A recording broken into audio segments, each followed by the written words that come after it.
training, I'm an immunologist, so I'm interested in the immune system and how it works in different situations. I started my career working with herpes viruses, which are very good at challenging but not overcoming an immune system. So if you study those viruses, you can learn what they're up against. And in the last 2.5 years, I've been working with pregnancy, which is a different situation because here you have the baby is not the mom, so it's something foreign that would usually be rejected by the immune system, but obviously it's not a good situation. So in pregnancy, it's really optimized to work together. And we basically don't understand at all why it works.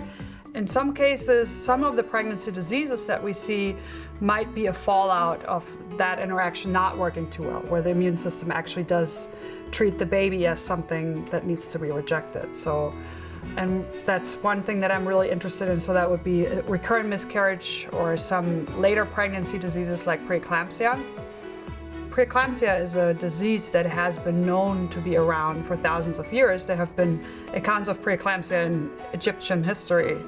So it's not a novel disease, and yet we don't only not understand it, we also cannot treat it.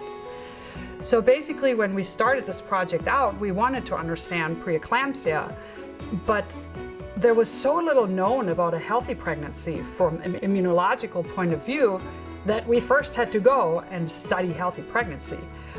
And I'm not talking about the tiny nitty-gritty details or something, but just a basic, overall broad immune phenotype of a healthy woman that's pregnant compared to a healthy woman that's not pregnant. That hasn't been done, and we're talking 2013. Like, these things have been figured out for mice in the late 90s.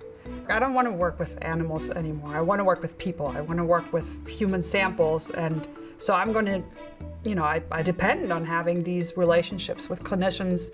And honestly, my interactions with the nurses and even with some of the patients, it's like people do want to help. They do want to participate. When you tell them, like, look, give me a tube of blood and maybe your daughter will not have to face preeclampsia anymore.